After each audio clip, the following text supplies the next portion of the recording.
Welcome Capricorn Aquarius to your April love reading. Hope your friends are doing great out there. If your friends like this, hit that big old like button and subscribe. Best messages. And this is for someone that you might be with, someone who might be coming in. So we'll just see what's going on here.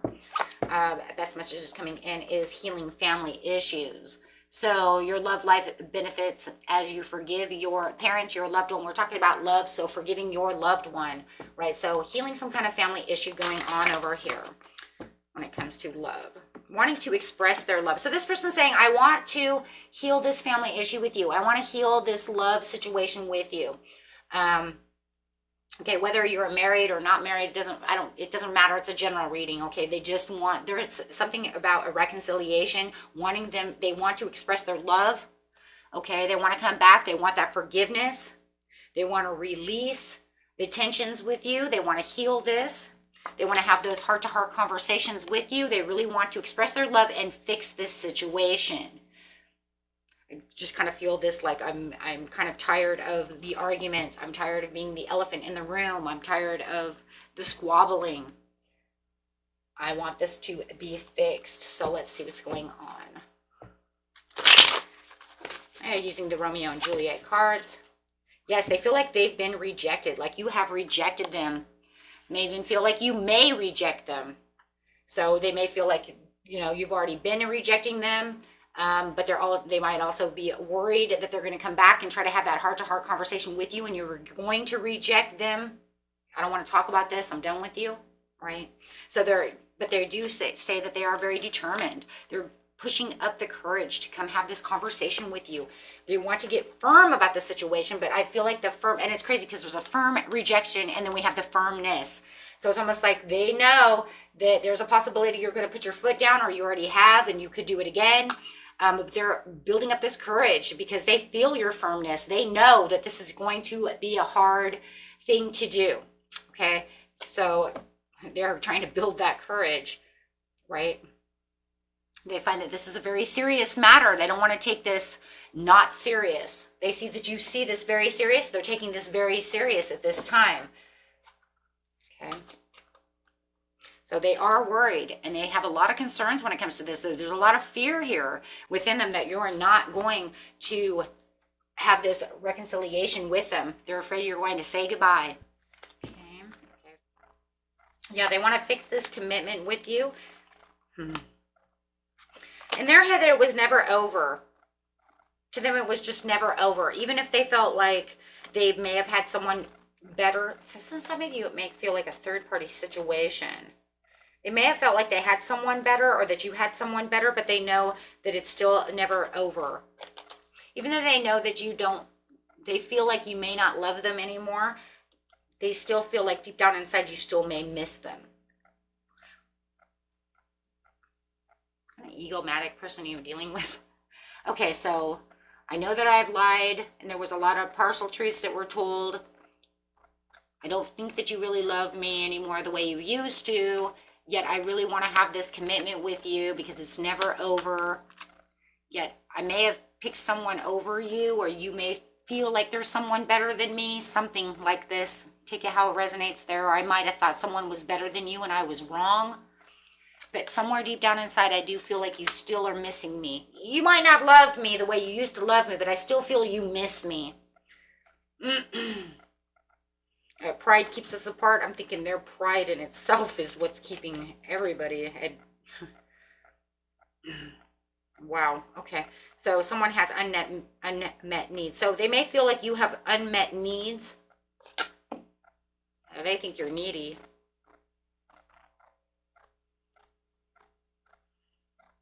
Pride keeps us apart and someone has unmet needs. I don't know about that.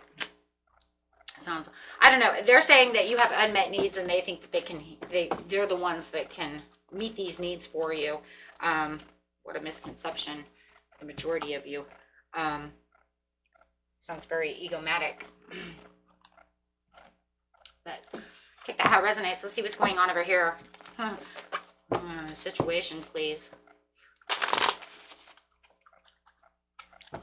If they're chasing you down more than anything, who's the one that has the unmet needs, right?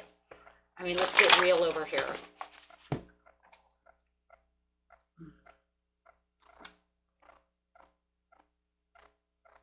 You're finding that this person could be a very controlling person. Geez, you think?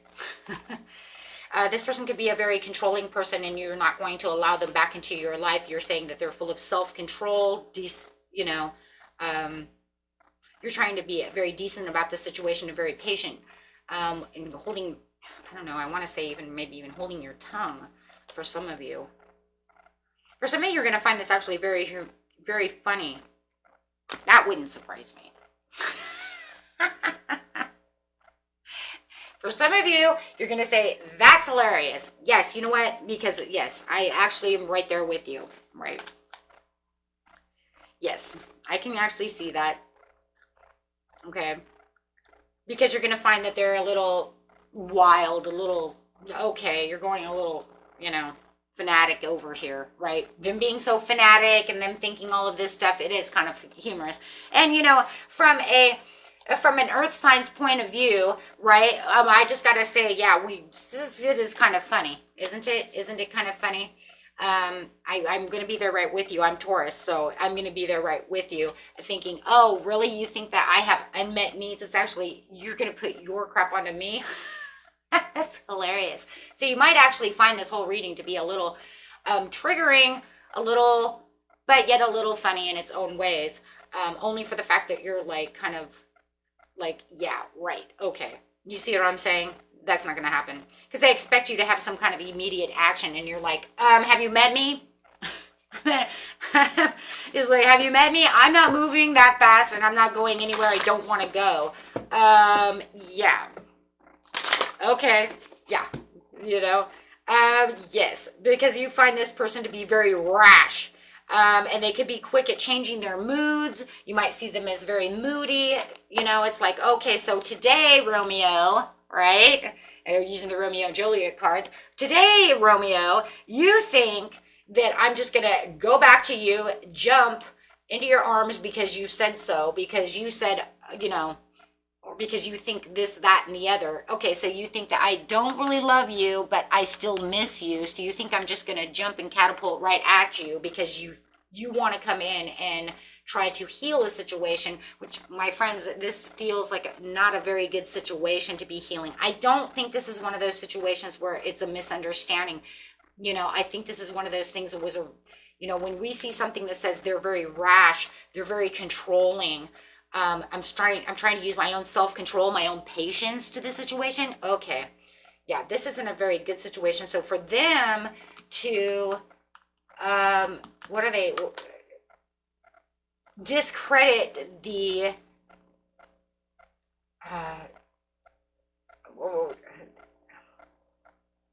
the situation down to something being less than, let's put it that way. I was trying to think of the word that I was looking for, but pretty much it seems like it's a really heavy situation that they're breaking down to be something very small, right? Just out of the blue.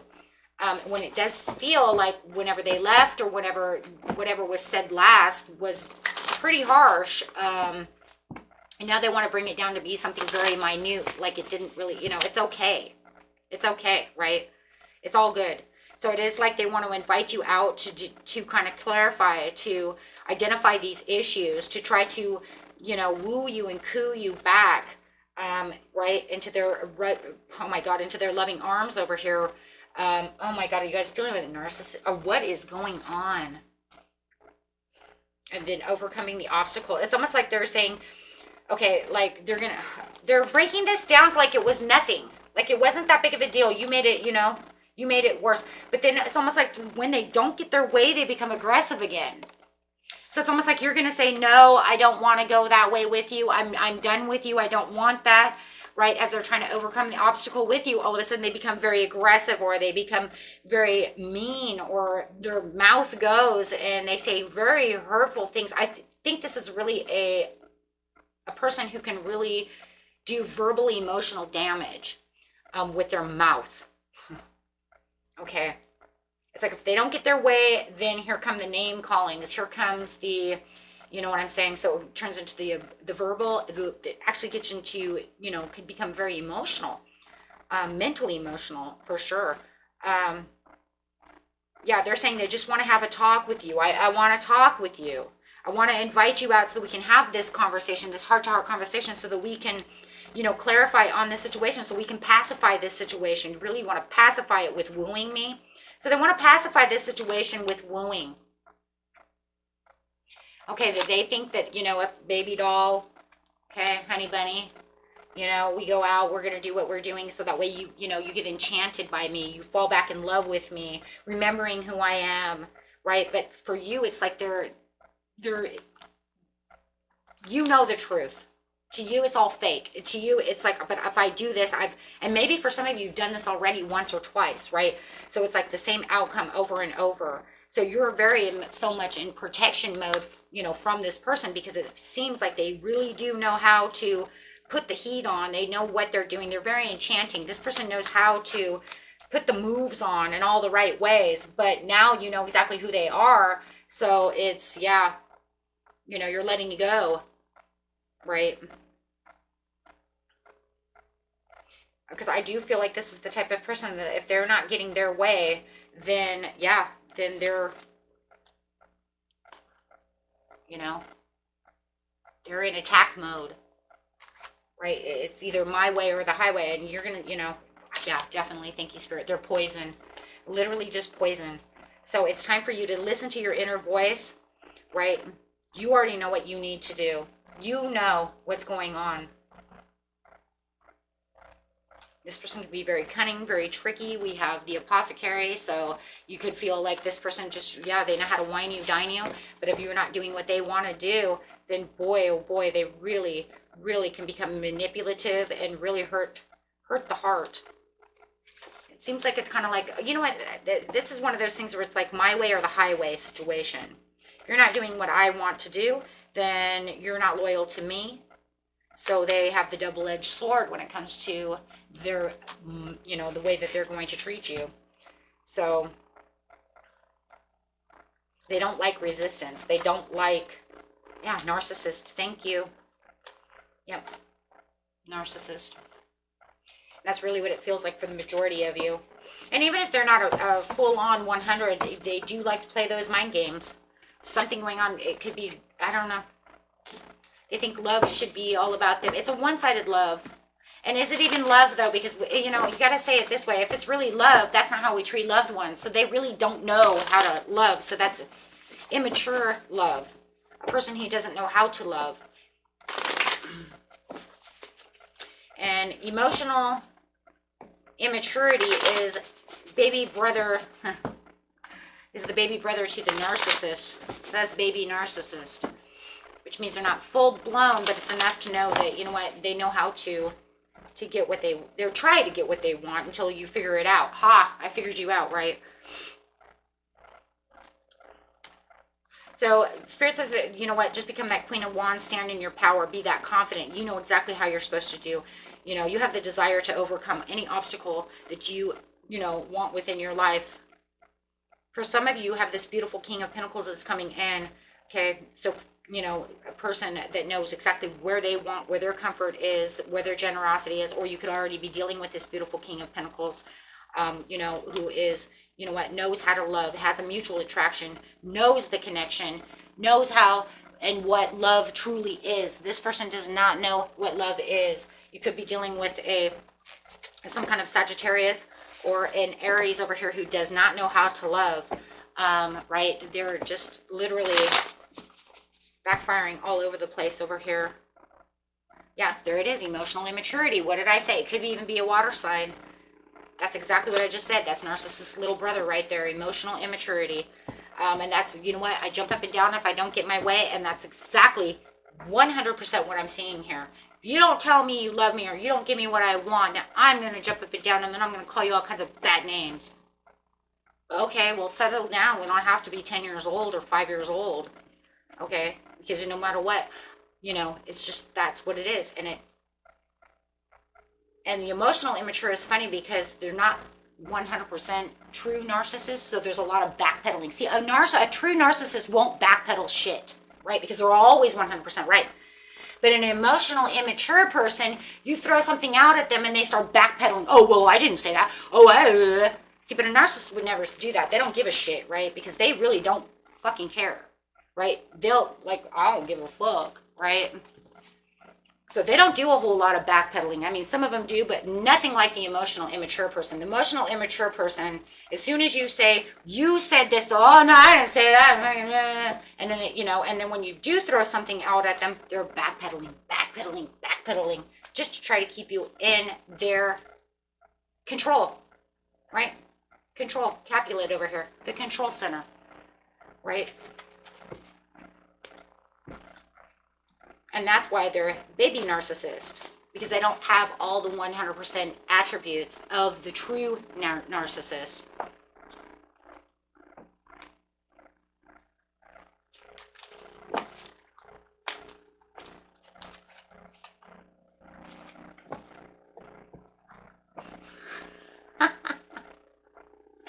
Sorry, guys. It's just, it's just so funny to me, because it's just like he wants to be the big emperor, but it just feels like he's so misaligned, or she is so misaligned within this situation.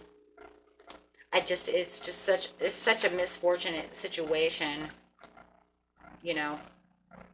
So it just feels like, yeah, they're going to end up aimlessly drifting, and you're going to just avoid them to, and rethinking the situation, because you're not allowing this person to come back to cloud your judgment. And that's really what it is in a lot of ways, is them trying to come in to persuade you, be the smooth operator, try to persuade you, try to talk kisses and love to you. Like I said, until it all goes wrong, right? And then all of a sudden, right? But it looks like for a lot of you have new love already within your life, or they're getting ready for new love, or you have a newfound love within yourself.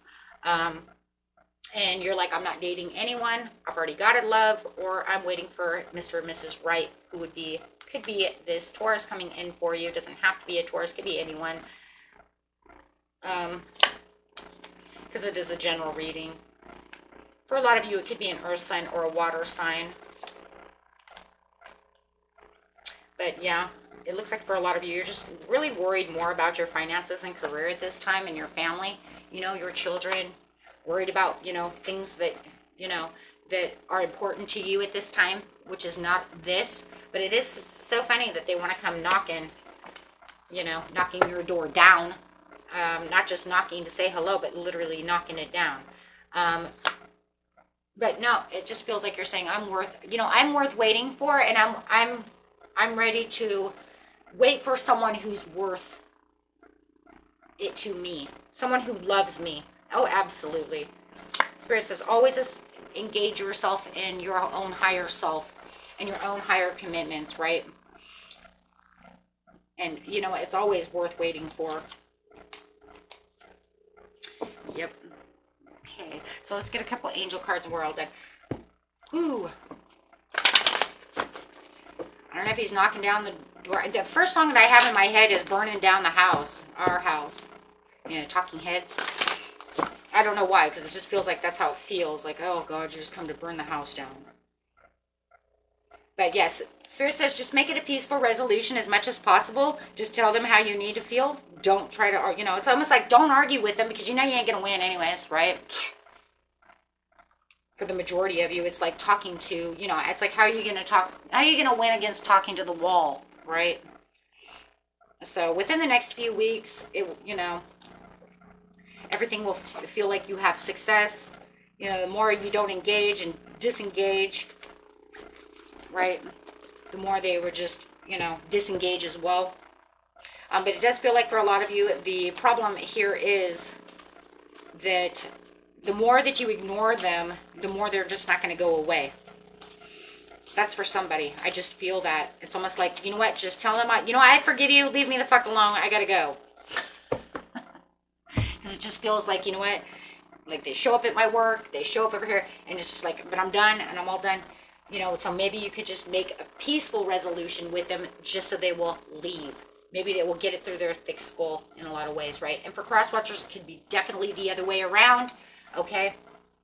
So, could be dealing with them who has a thick skull, and they need to have that understanding, right? Okay, guys. Until next time, peace and love. Bye-bye.